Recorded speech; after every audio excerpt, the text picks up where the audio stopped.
one and the same. We just got a makeover, added some color, and everybody needs to be redone. And I do help with businesses try to find ways to work with the government on whatever level. Oh, we're free of charge. We're free 99. Oh, free 99. Free of charge nonprofit, and happy to be a part of the Spoke. And yeah, that we don't know. Would you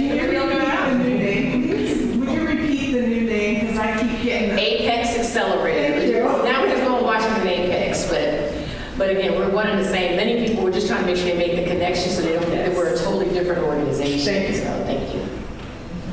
Hello, my name is Michael Jordan. I'm waiting for it. I didn't have the Bulls thing ready, but it's okay. We'll work on the synergy next time. I am working with the Tacoma Pierce County Black Collective, as our scope is kind of Black-owned businesses. So got to talk with Doug a little bit, but we got to reconnect. But I take I would say, agile project management approach to business challenges. So helping businesses break down what outcomes they need, order them, and then focus on them, getting exceeding them one at a time. Also work to share the perspective of what the reality is versus the expectation for Black-owned businesses. I like to share different statistics. I shared one earlier. It's from a McKinney & Company study, and it states that 50% of businesses generally fail within 3 years. For Black-owned businesses, that percentage is 96%. So there's something in the water. There's something that is related to systems design that impacts the success of some businesses more than others. So we try to share that information and use that to observe and see what is in place that can cause those restrictions. And if anybody wants to go to the website and support, it's www.bcbnavigator.org, and then just click Get Support. Good morning. My name is Hans Kim. I work for Asia Pacific Cultural Center. We work with my team is called BCES, Business Community Engagement Services. We work with all language people, which is Asian plus Pacific Islanders. So we work with about 47 different language people. So whatever that people request for help, or we never deny, we try to do the best we can to serve the people in this community. And we have a special guest. Go ahead. Hi, so I guess I'm supposed to be up here. Yeah, So here you are. My name is Gwen Cole. I work for Business Impact Northwest, and normally it's my colleague Zia, who's been a part of the Navigator program. I recently joined the organization, and we do all sorts of pre-business coaching, as well as we have a loan readiness center, which is where I work. So helping businesses get access to that capital and that financial literacy, the spreadsheets, putting together a loan package, and education around what that takes. Thank you, you guys. That's perfect. And I know everybody in the room probably knows everybody already, but now you know that we're connected too. So just one more highlight to highlight what we already got going on, which is really great. Thank you. We also have one event to club, and I'll hand it back over to Tamsin. So I do have a resource table up here if you guys want to take photos or take flyers or put your flyers out, you're welcome to. The Thriving Together resource event that's happening on October 18th. It is happy birthday to you there. We do have some free resource tables if you would like to be a resource provider there. And we do have 3 tracks for learning, government contracting, financial literacy, and marketing and branding. And that is going to be from 8:30 to 12:30 at the McGavick Conference Center, which is Clover Park Technical College. So if you're interested in doing a table, let me know. I'll send you the link. Thank you. Thank you so much. I actually have one more announcement before we get to showing the results and the tech part of the mapping things. Hey, I love this space. I think being an entrepreneur is so cool. I get to hang out with entrepreneurs all day, and entrepreneurs have so much energy because they're talking about what they're doing, all right? And they're sharing it with you. since I've been in this space, I started 2 new businesses, and I hope to start much more, right? And the cool thing about doing something, I believe, is that you learn by doing. So by being with entrepreneurs all day, I learn from them. And right now, I'm learning how to import a shipping container at the Port of Tacoma. It's stuck down there. If anyone knows how to help me with that, please reach out. That's a real thing. All right. My name is Don. I'm the director at Startup 253. And what we do is we bring together entrepreneurs, venture capital, city leaders, and anyone else who's interested. Because we also have an open door policy, right? I was just at this event with Kirsten last week in Gig Harbor. And an entrepreneur came up to me and he was like, Stan, I have this hot sauce for you. I don't know what to do, right? And we sat there, we tasted it, and we talked about how to get it to market, going to farmers markets and everything else. And we have a meeting. I found out he lives nearby, so he's going to invite me over for margaritas. So I love this space. And a couple things that we're working on is we have Startup Week coming up on October 30th to November 3rd. And we want to reach out to our community, which is y'all, to help us host events, whatever it is you might think you might be an expert at, or whatever you can give back to the entrepreneurial community. Right now, we have a lot of spaces already full. There are still some voids, still some gaps in that calendar. So reach out, and we'd love for y'all to help us participate and give back to our entrepreneurial community. Thank you, Tamsin. Awesome, thank you. I'm excited about Startup Week. Who else? Yeah. Well, and now let's get back to these results. Thank you guys for taking the survey. All right. So I think I'm going to stay here just so I can kind of drive. Good afternoon, everybody. Grant Twyman here with Next Consulting. And one of the things, I think Tamsin set this up pretty well with what we're trying to do here as an ecosystem here in Pierce County. And when she said, when you come to one of us, you come to all of us, I think that's huge, right? So having the Pierce County Navigators come up and introduce themselves, right? For some of us, we don't know who they are, right? In some cases, it's been turnover, right? So who was a navigator is probably a new navigator today. But it's important that we familiarize ourselves with one another and we be a community that we want to see, right? We be a community that we want to build, right? And we have a responsibility as support organizations to small businesses to do this well, right? Like, we are responsible. The small business owner, the entrepreneur, is not responsible for us organizing and serving them well. We're responsible for that. And so, thank you all for being here. And so, in the spirit of doing work that is really collaborative, right? We asked you to rank what priority should this particular collective, this particular group focus on? Because we said, I think we were virtual in April, right, for our first meeting, right? And we said we don't want to meet just to meet. We don't want to meet just to talk. Yes, we need to get to know each other. Yes, we need to build community. And as Stan said, we need to get stuff done, right? Entrepreneurs, they're thinking about what they're doing. Small business owners are getting things done. We have to have that same heart, same attitude. So that's what the ranking was about. What are our priorities? What are we going to get done? Is that fair? Fair. Okay, so this is just by the numbers, right? Here's what we have. So in the area of finance, can everybody see this okay? For folks in the back? Andrew, you got it? Okay. For finance, we just took the top number one. It was increased financial literacy.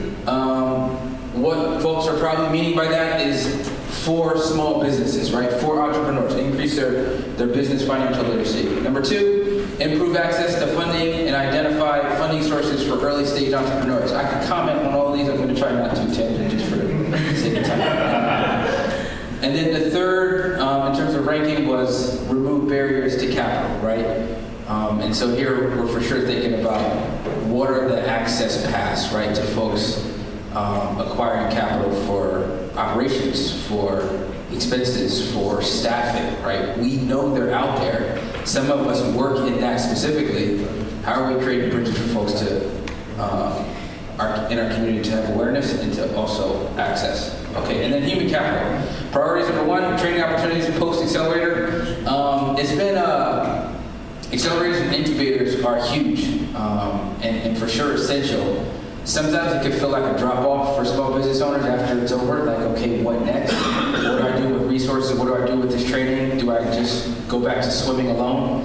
And so I kind of speak to that one because it comes up over and over in your results. So training opportunities, post an accelerator, post an incubator. Another idea was a vetted professional service providers list. And so that's who are folks in our community that we know does small business bookkeeping well.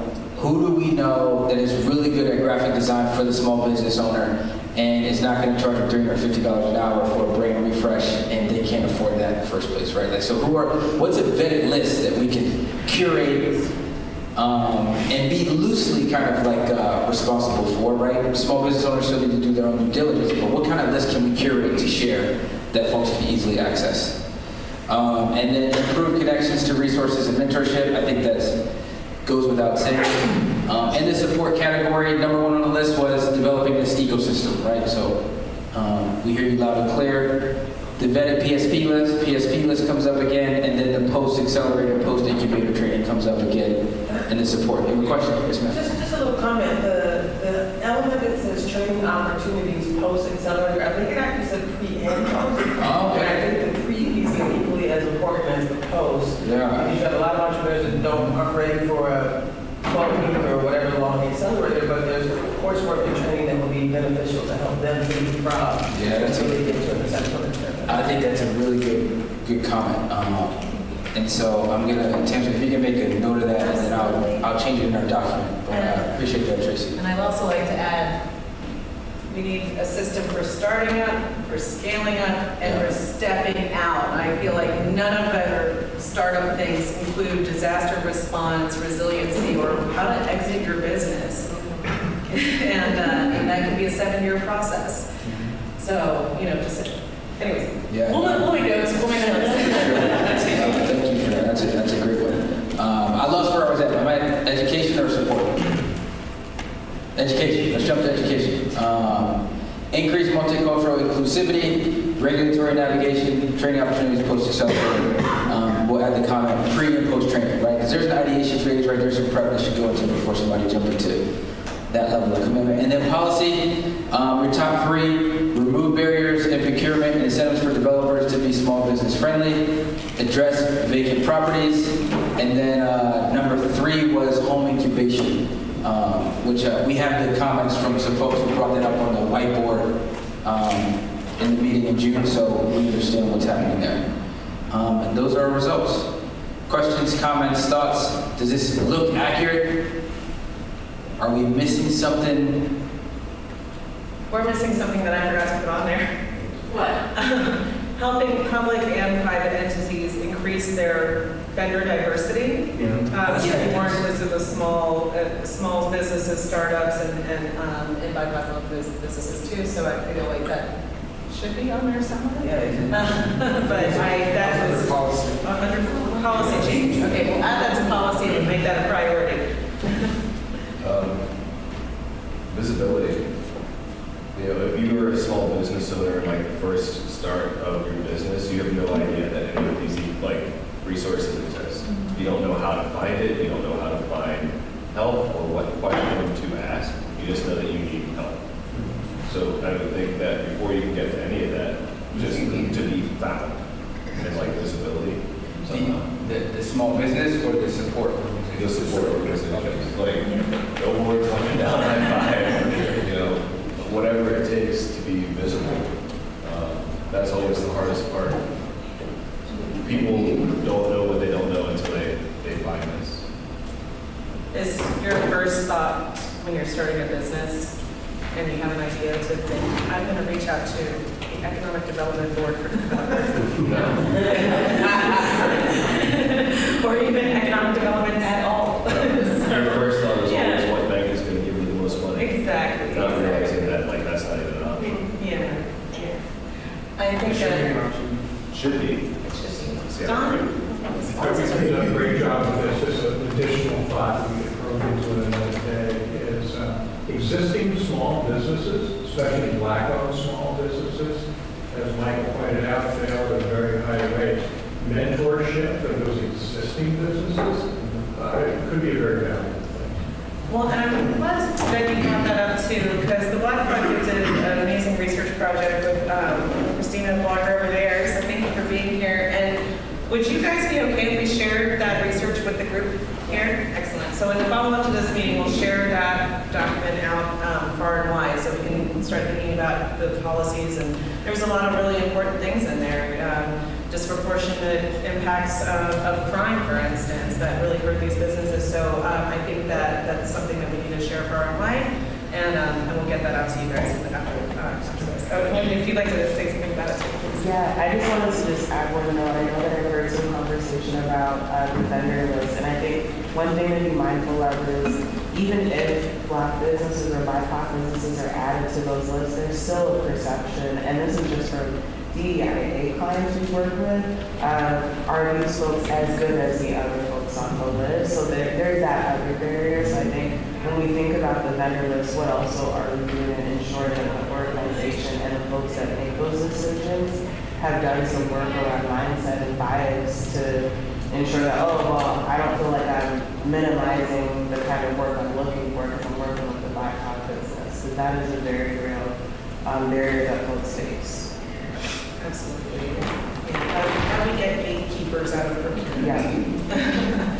Okay, so these are really, really good ideas that we can add. We'll start making some structure. We've been in our pre-strategic plan, pre-action plan, just kind of gathering feedback and ideas from this group so far. Oh, thank you.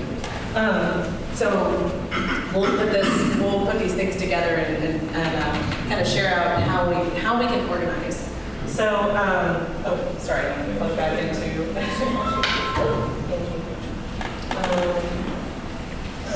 Okay, sorry, I need to make some of this. Question too. Yes. Going off of what Christina said, we've talked about businesses being better than what it was. And I think a lot of times, because we're so focused on that entrepreneurial ground level that we really forget the ones that are already present. And that, I think sometimes that becomes a gatekeeper because there's nothing built for them to continue moving forward.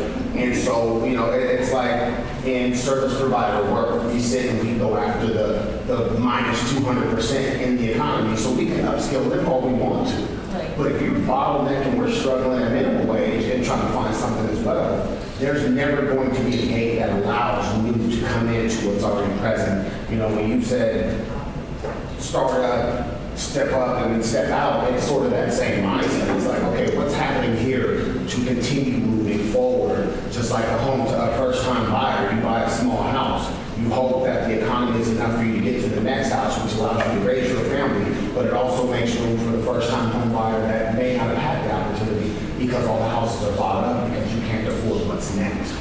And so seeing in the mindset of what does that look like, what's next for the businesses that are looking right now, that are primarily successful at the stage that they're in right now, how do they level up to make room for those businesses that are coming in to be vetted and saying that, hey, we've been around and we've worked with that business that has jumped up right there. And so how do I build that portfolio so they jump to the middle? I mean, you got to build that belt of continuous movement, or it doesn't matter how many small businesses we start entrepreneurs we support. Everybody sitting the same way. So now once again, it starts especially in Black businesses and minority businesses. We now fight against each other to be better rather than being able to continue that race to see what it does for us all to be successful. I mean, it sounds great to start from the bottom, but once you get more bottleneck together, I'm going to do everything I can, regardless of what, to beat you out, because that's the only area that I'm in. It's a battle zone. So my goal is to beat you, and I'm trying to be successful and get us all to that next stage and put that baseline. So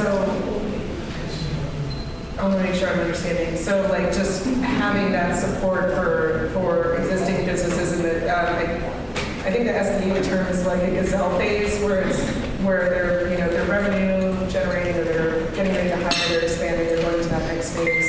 So they move into that zone, and then the resources that were the starters have room to move up. Yeah. And no matter how, if you have the starters and they're supported with ample services, materials, coaching, cohorts, if there's no room at the next platform, because they're not going to jump over, as Christina stated, they're not vetted, so they're not going to be looked at in a way. But if there's support for that sections and go to that next level.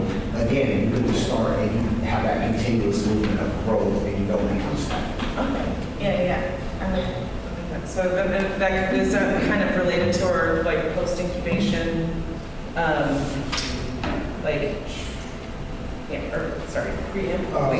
So I would follow what Samara said. We had a conversation similar to this. We had a conversation similar to this at Department of Enterprise Services because they've had less than stellar results doing business with Black-owned businesses. I think it was 0.018% of the spend, the total spend went towards Black businesses.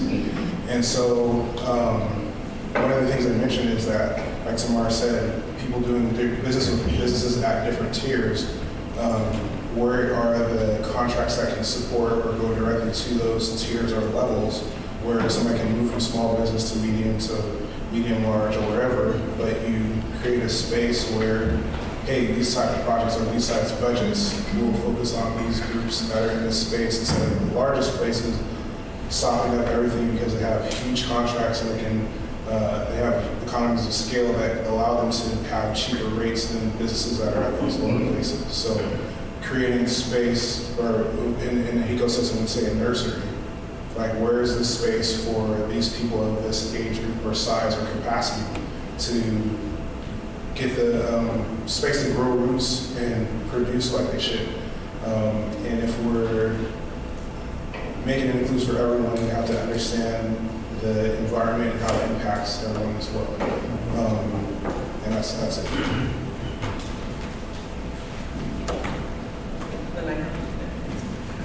Now I'm on top of passing it around. So I was holding on to it. Stories sometimes contain what the real on-the-ground barriers and opportunities are.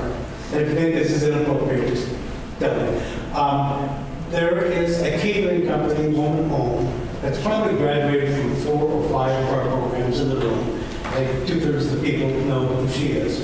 Really good food. I've tasted it on 6 or 7 different occasions. She obtained a Federal Express van, but has difficulty getting Tacoma Power to do an EV connection locally. Tacoma Power told me at the spring conference at the UWT, oh, just find a location. So I found two churches in East Tacoma in a food desert. And I was referred to, quote, engineers at Tacoma Power. They gave me every reason it should be located there and all the costs that were to be involved. Meanwhile, she's involved with the Electric Vehicle Association of San Jose, that told me all the good things that they're doing for EV. So can we help her get Tacoma Power to do an EV station? There's an opportunity with that application due December 1. We'll write the application, but it's required that the local utility support the application. Number 2, really good food. She goes to Taquilla to make the food. It's a long trek up there and back to reserve it and all that. Can we help find a co-working kitchen for herself and other food vendors locally? I've talked to a number of entities and there are some hurdles to go through. And she goes right by the book. She's got all the food training, the $1,500 fee, she do the catering outside of the van, and all the other business regulations. Is that Karen? One of her business plan, her original business plan, is to go serve businesses out of the port. But I remember when the port was once thriving, and there would be lots of food trucks down there, a couple of generations back. The port says she is required to be part of the Food Van Association in order to park her van in front of the facilities to serve the employees. I think that's discriminatory. She thinks that's discriminatory. But here we have a very creative person. She's also looking for affordable financing, not just financing, but affordable financing to upgrade her equipment. But I think real life stories, there's many more like her out there. But if at some point in this whole process, we could bring some real life people to show where the policies conflict with the opportunities. She wanted to be a subcontractor for food, for parks and the Boulevard School District. Both cases, they said no. You gotta have one contract for all food in all the facilities, so there are no subcontracting opportunities. Can't we open the procurement process, like Michael and others have suggested, so that you can compete for some of these contracts? The reality is, we have to move from talk to action, I know, whether it be at the state level or at the local level. And I hope that progress can be made on her behalf, but they have many other entrepreneurs like. Thank you.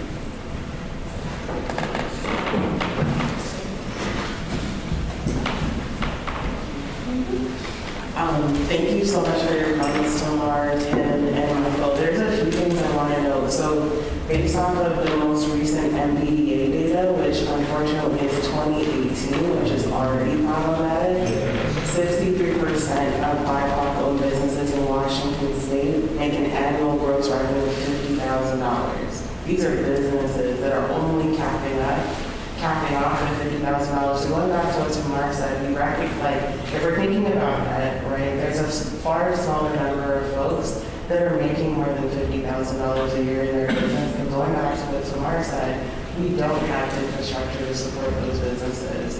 The report that we did for the Black Collective highlighted that there was a lot of folks that said, hey, at the beginning phase, and we see that, right? There's a lot of accelerator programs to support the startup of businesses, but like as an entrepreneur, that is scaled beyond $50,000. It gets isolating. You have to learn how to delegate. You have to make sure you have bookkeeping in place. You have to make sure you're doing your taxes on time, and then the mindset. With all of those pieces, that infrastructure isn't in place, right? And when we think about, if we're going to talk about entrepreneurship, a lot of that should be tied to legacy building and sustainability, and it cannot only focus on how to get folks started, because if folks are only getting, if the data right now is saying 63% of businesses are only making up to $50,000 a year, that's still not creating an equitable ecosystem where BIPOC businesses can thrive. So how can we create a system that not only tackles business action steps, but also tackles the mindset and the financial literacy that it takes to scale your business beyond 50,000? How can we make sure that we're not only expecting BIPOC entrepreneurs to make 100,000? Let's get $1 million businesses going for BIPOC entrepreneurs and stop, like, because I get frustrated being the only Black person in the room to be able to say what my business can do, and folks being shocked. It's almost like when I'm in spaces and I talk about my businesses, folks might as well say, oh, you're very articulate. It's that same kind of microaggression when you talk about your business, when you talk about having staff, and folks are like, so how, but that's how the system has been created to ensure that BIPOC entrepreneurs don't have the tools that they need to thrive, to ensure that they are excluded from contracts, to ensure that when they do apply for contracts, there are gatekeepers, like Tamar said, that said, are you as good as other folks I'm used to working with? Right, so how can we create that system where we're supporting our BIPOC entrepreneurs beyond $50,000, because that is problematic in itself, right? That's not a business that I see as sustainable. And how can we make sure we're helping folks at every level of their business so that Pierce County can say, we have a large number of BIPOC entrepreneurs that are making $500,000, right? What would that do for our landscape, our economic landscape, to be able to say we have BIPOC entrepreneurs that are now creating and funding good-paying jobs, that are able to say, hey, the city of Tacoma might not be able to do A, B, and C, but our entrepreneurial landscape is able to backfill A, B, and C, right? How can we create that holistic, full-throttle system? Is what I'm hoping this group is doing, like that we're contributing to that conversation. And also, just like you said real quick, and so thank you for your comments, because it reminded me, and I've talked to Sam about it, you know, and you others in the room, a lot of what's happening is we've removed barriers and we've replaced them with boundaries. You know, and it seems like that's what that food truck is going through. Great food, love for you to fill this out. Hey, I filled this out. You didn't fill it out like I needed to. We want you to find a location. I found a location. That's not the location that we want. And so as you keep going through, ultimately we're going to give it to you. You know why? Especially for us, you did everything that a good Black person should do to have a business that I'm going to support. You ran the race and the mission that I put on top of you. But no one holds anyone up here accountable. We hear it all the time. We hear what the county and the city and everyone wants to do. But then when you walk in and ask, why are you making it so difficult? Oh, now you're causing issues. You're causing problems for me. Well, let's just shut that program down. It's easier. Who's the next person up? We talk about these incubators and what it looks like. What do these businesses look like? And it is sad that only a few black businesses can say, hey, I make $100,000, I make $120,000. And I heard the coldest thing, and it upset me the other day when they said, do you know what a salary is? And I'm looking. And they said, that's what an organization pays you to forget the dreams that they see you're capable of doing. When I hear the number of $50,000, that's what your dream was worth, because you don't have the support to elevate that. What do? You take your knowledge, you take your mindset, you take your skills, you take it to an organization that will never respect you the way that you respected your dream. You don't get any of the credit, but you brought it to the organization. Why? Because they had the funding to push a great idea that they were never capable of building in the first place. But then they get mad at you because you want a pay raise. You want to be paid for value of your intellectuals that you brought to that organization. Boom, remove the barrier, we hired you. Boundaries, oh, we need you to go get a master's in this. We need that education. Well, you didn't ask for the master's when you took my idea and you blossomed it. Right. And so exactly to your point, what are we doing? Entrepreneurship is amazing. Dreams are amazing.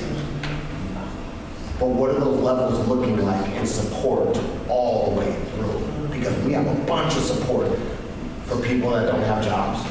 We have a bunch of support for people that don't have housing. We're trying to figure all that out.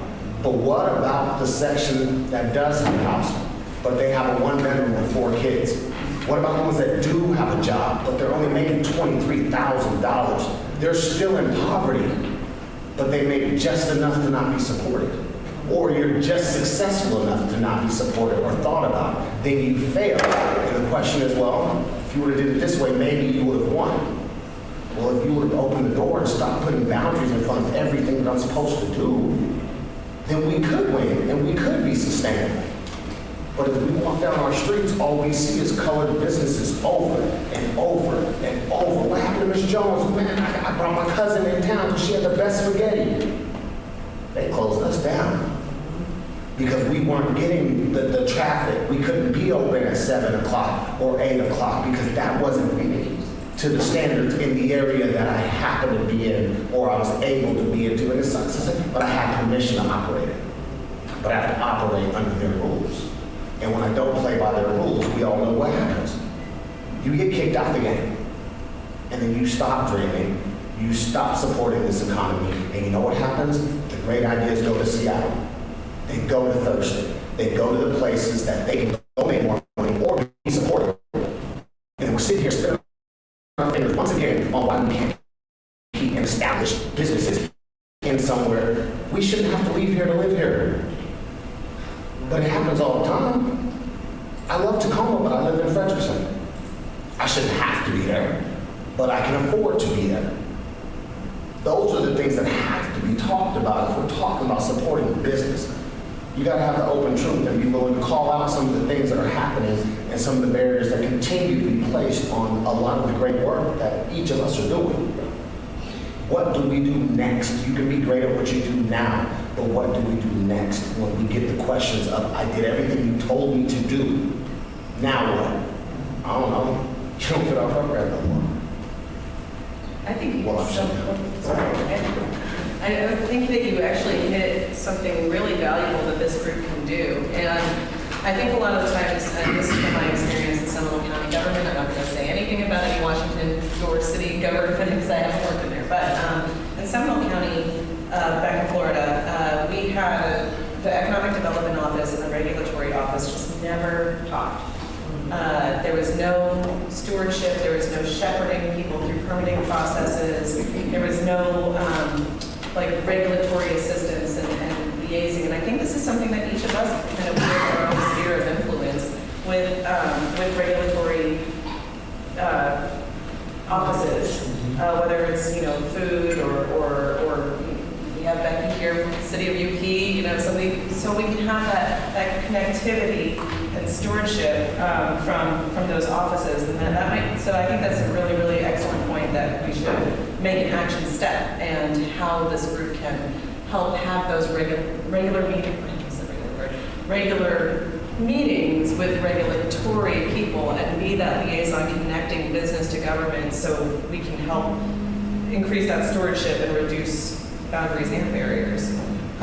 So I love that. And I think that's really, really helpful. In the interest of time, we did have some ideas for sharing the ecosystem maps. And I also included the QR code for both the Bud Collectives group and also the BEAD Projects group. I don't know if Taylor Ray is here. Is that you? I didn't know what you looked like. Oh my gosh. Hi. I'll give you a second towards the end to talk about that too. So, and this way we can keep cross-promoting and showcasing. So I did include some time for that. But we, one of the things that we had talked about with looking at a solid ecosystem and creating that one-stop shop is some tech ideas. And I know that serving rural areas or whether they're rural or there's limitations in tech savviness, I know that there is. This is only one phase of an ecosystem map, and then we would also have to make it culturally relevant. I know that we would also have to make it accessible. Technologically or not, what was the word, the analog? It was like before we had the internet. So I wanted to share a couple of examples of products and places where they've done something similar and consolidated, and we can start thinking about who and how this would look. So Jill turned me on to Startup Tucson. This would have all their organizations, and this would be, all of us, with like a little description. People can kind of figure it out. There are some of these things on like Choose Washington or My Startup Washington or something, but somehow we can consolidate and all collaboratively share this. Yes. Are we thinking of taking something like Evergreen is how they have? Yeah, like a lot of help. Yeah.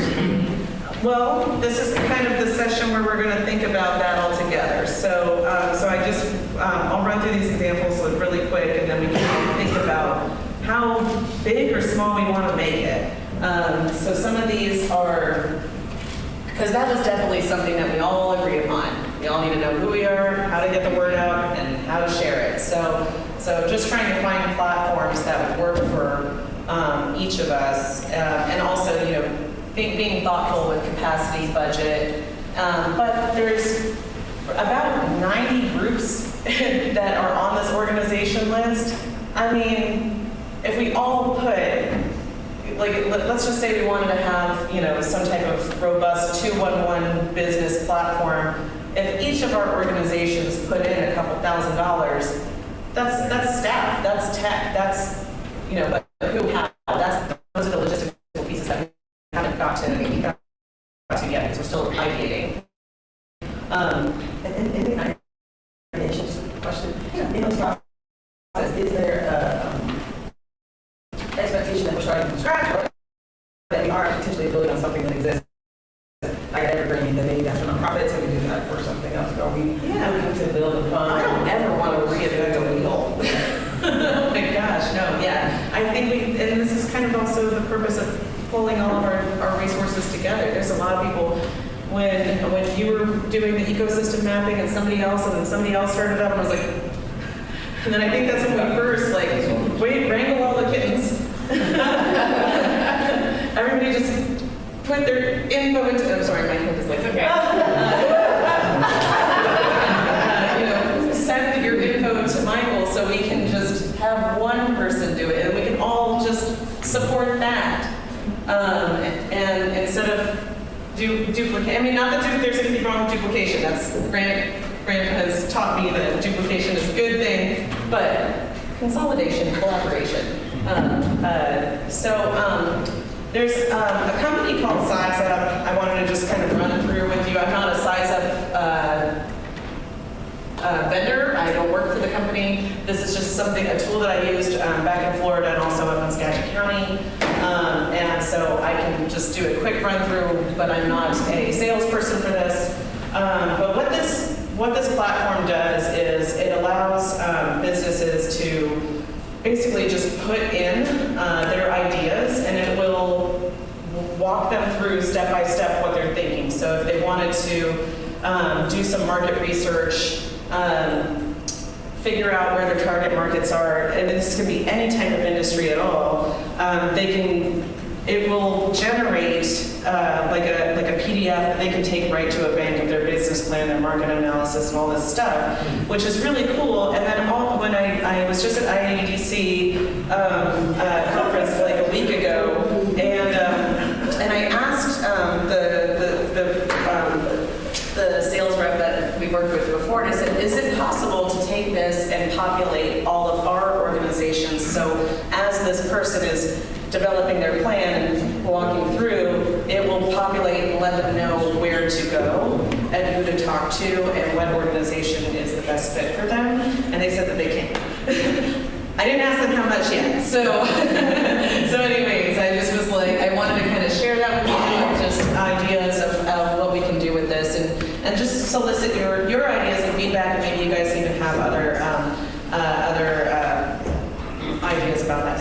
I just wanted to say I'm a Florida girl too, so I actually have this, and I do believe, when I thought about this idea of shortcutting the process of creating something new, creating an opportunity for us to start with, maybe this is something easier, maybe not this one, it's something that exists that we add to, and then if there's still a creation of something new, we can explore that separately. But I think there's some value in immediate. Like there has to be some like low-hanging fruit that we can optimize on and then we can build on. Absolutely, it should be kind of part of mine. Excellent. So then the next one. This was just what we did back east. A one-pager with everybody's link on it. It's easy. You can put it together. It's consolidated, but I still feel like if I was a business, I would be like, okay, cool. Some of them are like, I wouldn't know what sport is, for instance, if I was just starting out. So I feel like I would like to have something where there's a little bit more descriptive, where people can kind of see themselves instead of clicking on a whole bunch of links and just because I would give up after two. Personally, I don't have the tenacity of an entrepreneur. And then the other idea, which these were all suggestions that kind of came up in the last meeting too, was somebody that would create like a kind of mimic the United Way's 211 resource helpline, but make one for business. So again, we don't want to. We can grow what's already here, and so if there's something that we're working on or that already exists. Then we can kind of make that tool or expand on that existing tool. So this is great. I always have a thought, and Jennifer and I talked about it a little bit. A lot of us here in the room are using tools as well. We ought to poll the audience as well for another exercise and kind of say, what are some of the tools that everyone's using that we can see internet? I'm a big fan of Spaceworks, what they've done over the years, and they've got a wide plan of a lot of tools that they've been really successful with as an example. Yeah. Oh, that's awesome. Well, and that's the same thing. Like, okay, so Michael's the ecosystem guy. We all feed the information to him. We all put it on our tool. We all work, and then we all share it on our own websites. But maybe there's limitations. I know sometimes my experience with government might not be able to put some of these things on. But how can we consolidate these efforts? So that'll be an action step for next time. So we'll pull the audience of best tools and ideas for tech. But we do want to make the action plan a deliverable over the next year that we find a way to make one of these or something happen. So that's the goal. And what's the timeline? That was a great. Let's make it happen. 1 year from now, we'll have worked out all of the bugs, and everybody will be happy with it. No, I'm just kidding. That's a great question. I don't know.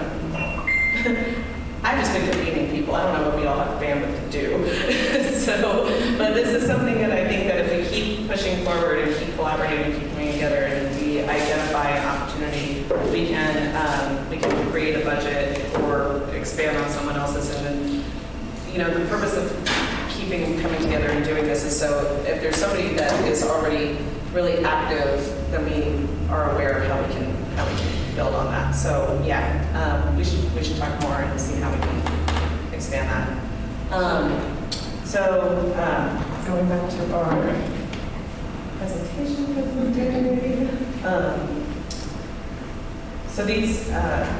So the tool, the agreed upon priorities before the ones that we had identified as well today, and then I will share those with everybody. Sorry. And then and continuing to support the development of the ecosystem. I know we sent these out prior to the meeting. If you haven't had a chance, this is the Black Collectives QR code. You're welcome to participate in that. And then if you want to give it, can you? Yeah. So, something I noticed was that a lot of the struggles are knowing what to have ready when approaching organizations. So I put this together in a form that will create a rubric. So they'll know what your organization does, what the outcomes are supposed to be for the support that they're giving. They'll know what, if there's income issues or income levels that they support at. For instance, NPDA supports people at 500,000 or above. So some people aren't at that space, so they need to know, can I approach them? I also asked about documentation and a few other things. So everybody that fills out the form is automatically set up to send you an invitation to the, the dashboard, which will have a list of everyone on there, all their contact information, their role title, the organization, what part of is it county, is it state, is it city? So all those questions are asked so we can have in one space accurate references. So again, everybody that's participating or everybody that completes the form is automatically sending an email. I don't have a secretary, so I have to set up a whole system. But it was a problem I'm seeing over and over. It's like, who do I send people to? What are they going to do for them? Does it cost them anything? That's a big thing. Some people don't know that SBDC is free or different places are free. So that's the purpose of this forum. And I think the last time I checked, maybe 16 people had filled it out. I was like, there's been 9 people. But anyways, I'm just going to keep sharing it, and hopefully everybody takes the 10 minutes it takes to get on there. So. Thank you so much. Okay. I filled it out. Not too many. But on the question of what does, my organization require? We don't require anything. So there was no option for nothing. So I just put government ID, even though that's not. So when you get to us, don't say that we require government.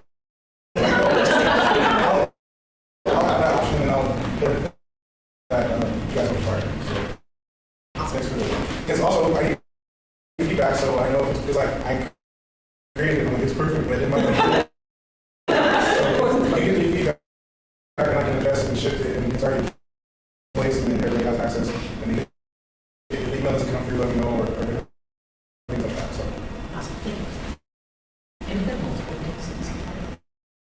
I would say you can. Some things are multiple options. You can create more than one description of what you do, as long as it's different contact issues. They will let you use them. I guess I was thinking more like economic support, right? Like there are 2 different levels that we support, so it could be Yeah. Okay, cool. Yeah. Okay.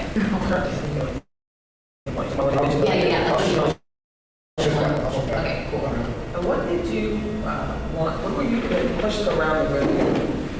0 to 100, or 100 to 350. Can you clarify that question? So, for instance, MBDA will support businesses that are at 500,000 or above.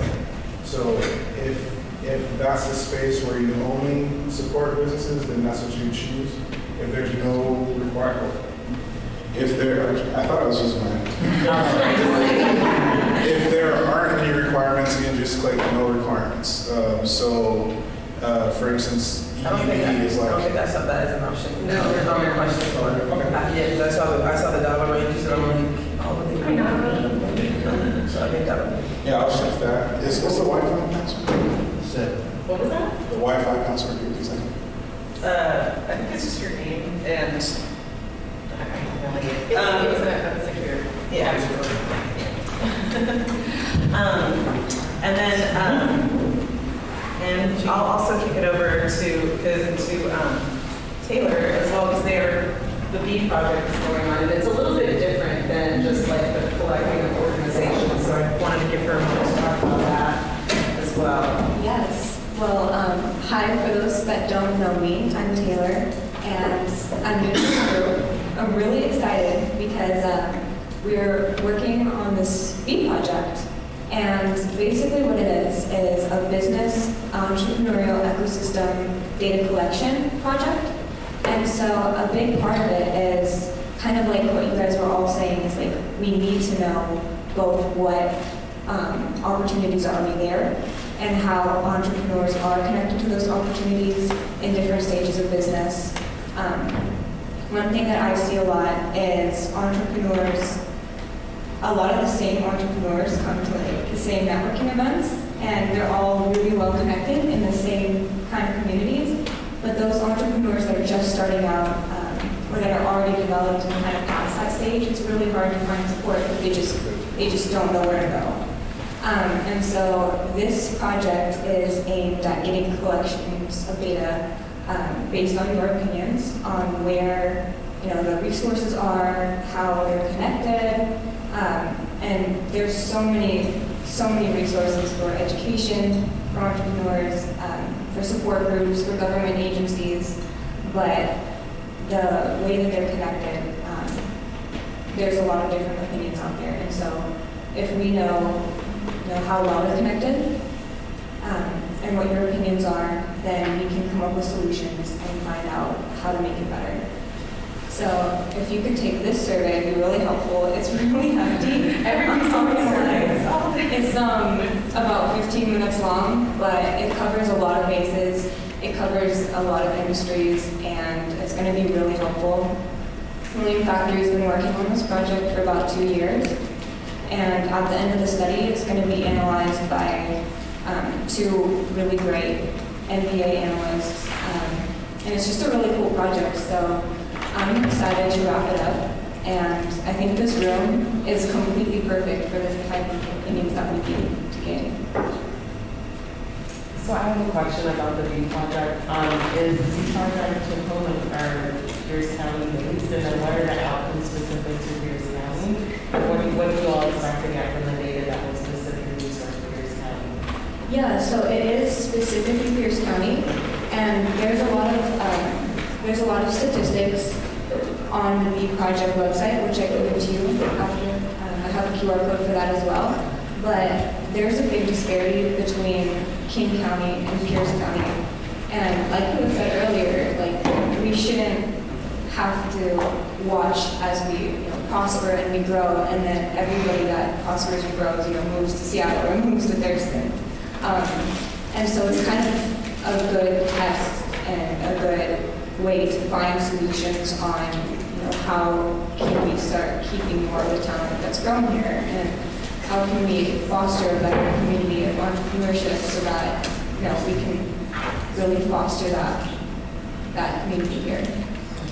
And then my last question is, are you going to be disaggregating your data to identify maybe the barriers or challenges that BIPOC businesses are facing versus non-BIPOC businesses? Yeah, definitely, that's in there as well. Thank you. Thank you. And I also want to just echo that, we should all be sharing our info and our intel together. Like, I was like, I want to make sure it's okay to circulate that, but I feel like this is really good info that we're always collecting all the time. Our connections, I always share our organization list that, of people who have been coming to these meetings. But keep in mind, you guys, I just got here, so if there are people that, that need to be on that list that aren't here, please let me know. Please help me reach out to continue inviting folks to the table and leverage all of y'all's connections as we want to make sure that we're representing all the community. I even also wanted to kind of, and I think, I don't remember who made the point, but actually, I think it was you, just a moment ago. One of the things that I think is also really helpful in our referral network pipeline and creating this, this area where people can come is also kind of knowing each other's personalities very well, too. Like, I don't know, I mean, I know I've had people who are starting up or different types of business owners in their phase of their business life cycle that I've been like, oh, this person would be in, they technically fit this organization, but I feel like personality-wise, they might be more comfortable working with someone else. And like, that's just how it is. So I think it's really important that we all kind of know each other. It's like, oh, you know what, so-and-so. There are some people who can be, I don't know, maybe people think I'm not professional enough or something like that, and they want somebody with more expertise and more an MBA or something, or they want somebody that's a little bit more, I don't know, that just makes them feel comfortable or not intimidated. Or so I think it's important that we just create an area where we make everybody feel comfortable also. So that was another part, just to add to this too, is start getting to know each other personally. And then so as we're getting close to time, I wanted to just kind of share the next steps. We're going to be working on how to, we'll be focusing on the action plan around the marketing that mapping tool with the info that we collect. I'll be sharing contacts and any info and the results from our prioritization survey today. And then I wanted to just say for November, I was planning on just doing a virtual meeting just because holidays are crazy and booking things and it's horrible. So, and everybody's pretty sick. So that'll be a virtual, that'll be a virtual meeting for November. And so when we come back together, that one will be virtual, and then when we meet again in the spring, that'll be in person. So if you have a place where you would like to host, let me know, or if you have a recommendation or anything like that, please send it my way, and we'll get it booked and set up for kicking it back off as we continue this progress together. So I really wanted to say thank you guys for all the work that you do, and I also wanted to give a moment and have some time if anybody has special announcements, things that are going on. Tim's in notes, just like he's got to say something. So hi, I think I know half of this room, and raise your hand if you already know who I am. Yes, hello friends. So I'm Doug Barflow. I am a small business owner, and I represent all of the people you were talking about, all the people that you were talking about, and all of the mistakes that you were talking about in every single step of my process. I own Big Bus Paddle Sports. We live in Tacoma. We spend time down in Ruston Way. There's a huge blue school bus that drives around with a guy that's dressed in all pink and looks real crazy. That's me. I'm also the marketing communications and outreach manager for Ventures Nonprofit. And so, but prior to that, I went to Michael, and I went to the SBA, and I went to MBDA and the GSBA, and I've been through all the programs. I landed with Ventures, and I went from being a Ventures client to now being a Ventures employee, because personality-wise, it literally matched up with me, and they also had a job opening. I fall into that category of small businesses that are making less than $50,000. I'm currently with Spaceworks to try and push past that $50,000 mark because I want to be able to grow. But I just wanted to say to everybody in this room, you should be very proud of yourselves for all of the stuff that you've accomplished thus far today. It's just my first day here, and these are things that Tamsin and I have talked about, and to see it actually like in action is very cool, and it makes me very excited. But at the same time, do need to like keep pushing forward and find some way to make this visible and make it so that people do have these resources, because and my boss hates this. Year zero is the hardest part for everybody that starts a business. And year zero is from day one of like in the shower or on the toilet where you have an idea to 3 years into when you actually finally broke even for the first time. And then there's also that year one that's actually like 10 years of just trying to scale up. And I think that's what you're talking about tonight, is like really scaling up. And you guys are really hitting it and building on that. And it's super cool. And I really appreciate everybody in here. And maybe, I don't know, that's not like a gauge of super cool. It's not a gauge. But it's super cool. I think that's a gauge. But yeah, and if you haven't met me before, please come to me so I can give you my card. Check your Instagram accounts, because you probably got a message from me about when you guys hang out. I don't know that. But yeah, and then of course, as Various Ventures goes, I think I can speak to the fact that we do most of those things that are on the list, except for it was the very last step that you guys had. And I think that our clients really appreciate that. But you're right, there's a lot of space where we don't continue, we don't grow. So I'm looking forward to really creating this ecosystem with you all and working together, because everybody does serve sort of a different demographic, but we don't want to leave anybody behind. You know, we don't want to have, especially when my parties here, but I live in Woodville. You know, I can't afford to live there either. But it's, you know, we have a huge opportunity here in Pierce County and in Tacoma specifically. I believe it with all my heart to really build something amazing. Similarly, from Orlando and then from Baltimore, I watched Baltimore regrow through my high school years and in my 20s, and I got to see that transformation. And I think that Tacoma has a huge potential. It sits right on the cusp of that exact same transformation. And we're putting these things in place, so you should all feel really good about that. Anybody have any questions?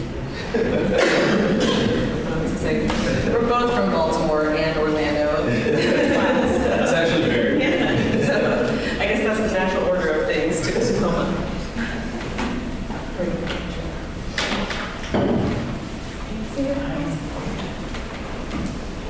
Hello, everyone. Pardon me. I'm Andrew Fry. I'm the Director of Industry Partners and a lecturer at the School of Engineering and Technology at UW Tacoma. And I am an entrepreneur many times over. And I have been helping and basically as an individual supporting as much entrepreneurial activities I can, both as I've been teaching a course called Entrepreneurship and Technology for a couple of decades. I helped with Jill a while back on a certificate in entrepreneurship. And I'm just introducing myself at this point in time. I just like to be involved. Spaceworks, again, as everyone is doing. I not only love them, I've been a mentor for them. I've been a company that went through Spaceworks because I had a small idea that I wanted to take on for just a short period of time. And it ended up going for 3.5 years. And I had to eventually, I just said, please take this and run it, because it was great. My one comment I wanted to make after that long introduction was, we talked about this idea of support after an incubator and so on, and I'm going to just mention something tactical as opposed to strategic for you to think about. We should help people in terms of how to create the correct advisory board for you at the moment you are in business and what you need going forward. Because if you're looking for support after you've incubated, who is on that advisory board can be very important for your success next. And don't be afraid to know that advisory boards can take stages. You can say, I'm putting together a group of support systems, sort of my first readers for my idea of my business, knowing full well that you might have to then graduate to an advisory board with the kind of diversity of interests and knowledge and experience to help you get past and post incubation. Then finally, you may eventually need to build a board of directors. And believe it or not, the board of directors that you build for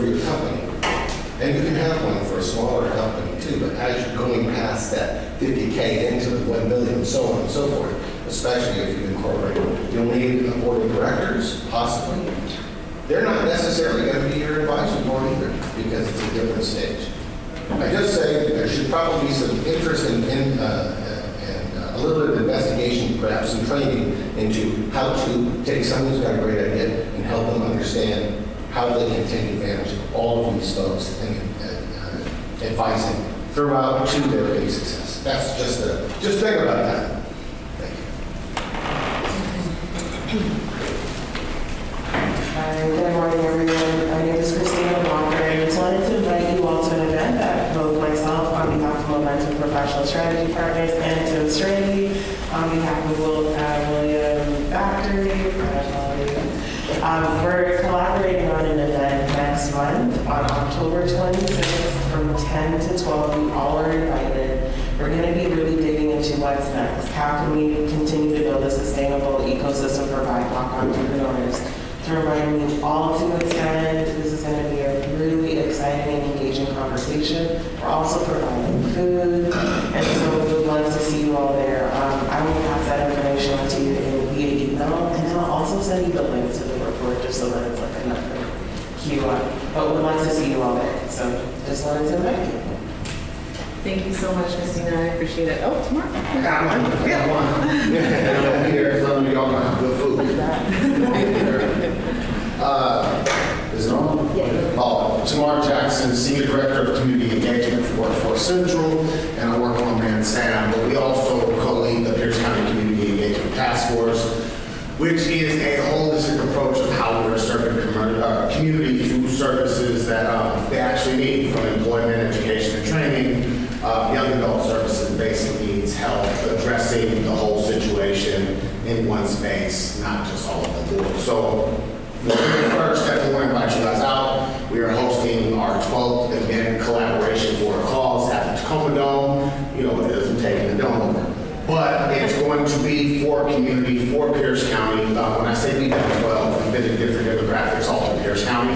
And now it's really aligning all of our connections in one place at one time. With Sam and his team over at Business Solutions, we're looking at having over 150 employees, vendors, services, everything. But again, ultimately, so no one that we serve has to prostitute themselves to justify that they need help.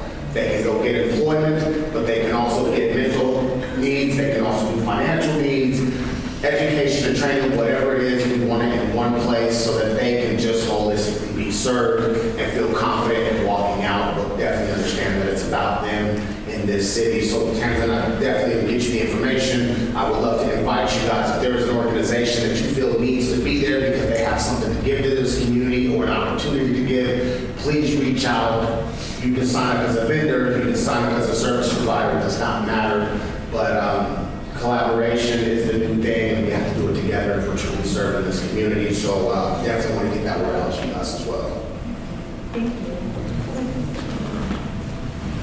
Did you say prostitute ourselves? No, to say I the real deal, right? So first of all, I am grateful to be in this space, Florida girl. Yes. Very grateful. But what I wanted to say is three things. First of all, my name is Dr. Tracy Harrell. I'm wearing 3 hats.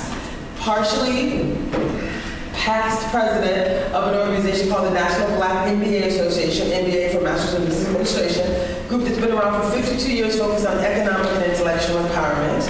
I'm now the Vice President of Corporate and Community Affairs. We focus on entrepreneurship. So we're leading a series called the Better Together Empowerment Series. And it's about bringing organizations like all of us, those that are here to support business, specifically Black business. I get to say it because I'm Black now. I'm joking. But we want to focus on all business. But Black businesses, as you heard, there's a significant challenge. And what I'm super excited about is we won a grant recently, actually 3, on the third one. It's called the Better Together Empowerment Series and the Living Powerfully Experience. So I'm also an entrepreneur. And after spending 25 years in the corporate space, 8 years at IBM, 14 years at Disney, 5 years at Microsoft, I was always the one who, we did the diversity work because you were the only leader in the organization on the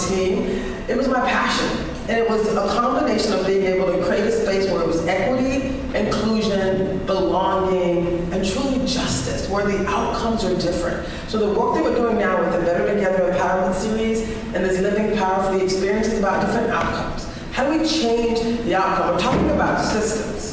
Systems, as we all have said, are designed to maintain the status quo. So the work that we're doing is absolutely transformational. So I'm no longer at Microsoft, I'm no longer in the corporate space, I'm a full-time entrepreneur. I even have a new president of my nonprofit, which really is exciting for anyone who's run a nonprofit, right? It's like, oh my God, when you find another leader to do that work, it's amazing. So I am 100% focused on this better than what we just talked about. So I'm gonna help this beautiful lady and the leaders in this room amplify and accelerate this timeline. So between now and November 21st, I'm actually going to create a space, because that's just who I am and what I do. But I'm going to create a space to have an amplified conversation about how can we drive changes that we're talking about. So this series, this empowerment series, is about all of us saying this is what we do, but it's also about how do we change our mindset. So expect some new information from me to come out within the next week or two about how we can truly change